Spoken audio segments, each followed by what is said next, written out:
नमस्कार दोस्तों, मैं हूं किरण चौधरी और आप देख रहे हैं आज वाली खबर। इस वक्त एक बहुत ही बड़ी खबर निकलकर हमारे सामने आ रही है। एलएसी वार्ता, भारत बोला चीन तैयार नहीं, चीन बोला भारत अनुचित मांग कर रहा। तो इसके बारे में हम पूरी विस्तार से चर्चा करेंगे, तो आप वीडियो के अंत तक बने रहिए। और अगर आप चैनल पर नए हैं तो चैनल को सब्सक्राइब करके बेल आइकन दबा लीजिए ताकि आने वाली अपडेट आपको सबसे पहले मिल सके। तो आइए दोस्तों, वीडियो को शुरू करते हैं। भारत और चीन के बीच पूर्वी लद्दाख में एलएसी यानी वास्तविक नियंत्रण रेखा पर जारी सीमा विवाद को सुलझाने के लिए रविवार को हुई 13वें दौर की सीनियर सैन्य कमांडर स्तर की वार्ता भी बेनतीजा रही। भारत ने कहा है चीन एलएसी पर यथास्थिति बहाल करने को तैयार नहीं है। अभी पूर्वी लद्दाख में एलएसी पर दोनों देशों के बीच हॉट स्प्रिंग, डेपसांग ब्लज और चार्डिंग नुल्हा जंक्शन को लेकर विवाद है। इस वार्ता के बाद दोनों देशों की सेनाओं की तरफ से बयान जारी किया गया है। चीन ने कहा कि भारत स्थिति का गलत आकलन करने के बजाय वार्ता को मुकाम तक पहुंचाए। वहीं भारतीय सेना ने कहा कि चीन के सामने रचनात्मक सलाह रखी गई लेकिन वो मानने के लिए तैयार नहीं है।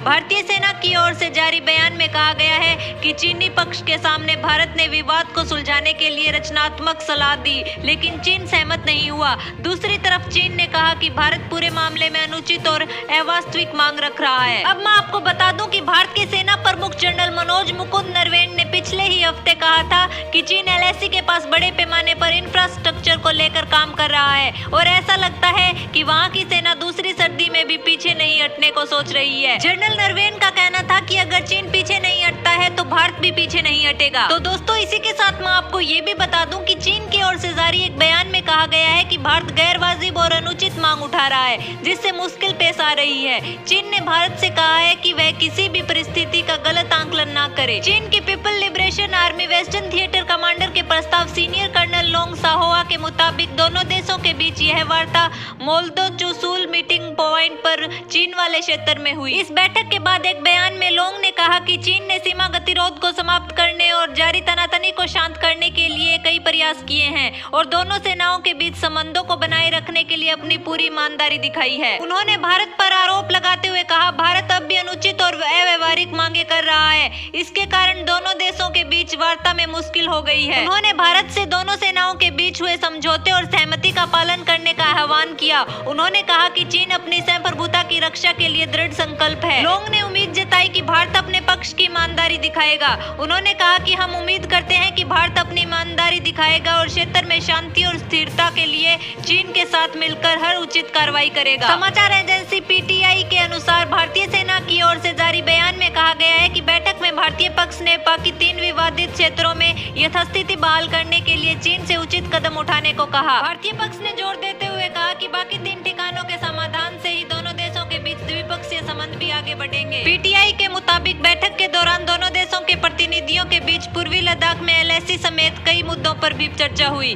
भारतीय प्रतिनिधियों ने कहा कि एलएसी पर यह स्थिति चीन की ओर से यथास्थिति बदलने और द्विपक्षीय समझौतों के उल्लंघन के कारण हुई, इसीलिए यह आवश्यक था कि चीन इस मामले में उचित कदम उठाए। 13वें दौरे की सैन्य वार्ता के पहले दोनों देशों के विदेश मंत्री दुशांबे में मिले थे। वहां दोनों विदेश मंत्रियों ने भारत चीन के शेष मुद्दों को जल्दी से जल्दी हल करने पर सहमति जताई थी।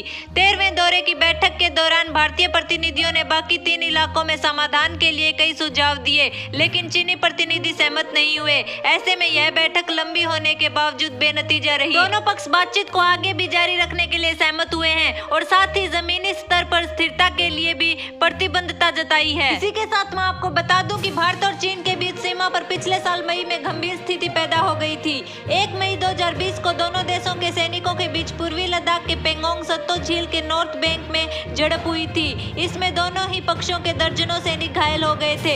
इसके बाद 15 जून को गलवान घाटी में एक बार फिर दोनों देशों के सैनिकों के बीच झड़प हुई। इसमें दोनों तरफ से कई सैनिकों की मौत हुई थी। गलवान घाटी में हुई झड़प के बाद दोनों देशों के प्रतिनिधियों के बीच कई दौरों की बातचीत हुई। आखिरकार इस साल फरवरी में दोनों देशों के विदेश मंत्रियों की बैठक में हुई सहमति के बाद इस साल फरवरी में डिसंगेजमेंट की प्रक्रिया शुरू की गई थी। अभी तक दोनों देशों के बीच 13 दौर की सैन्य वार्ता हो चुकी है लेकिन कोई बड़ा नतीजा सामने नहीं आया है। अब मैं आपको बता दूं कि चीन का पहले से ही लद्दाख के पूर्वी इलाके अक्साई चीन पर नियंत्रण है। चीन लगातार यह कहता आया है कि मौजूदा हालात के लिए लद्दाख को लेकर भारत सरकार की आक्रामक नीति जिम्मेदार है, जबकि भारत का कहना है कि उसने एलएसी पर एक तरफा कार्रवाई करते हुए यथास्थिति बदल दी है। आज के लिए इतना ही। अगर वीडियो पसंद आई है तो लाइक और शेयर कर दीजिए और अगर आप चैनल पर नए हैं तो चैनल को सब्सक्राइब करके बेल आइकन दबा लीजिए ताकि आने वाली अपडेट आपको सबसे पहले मिल सके।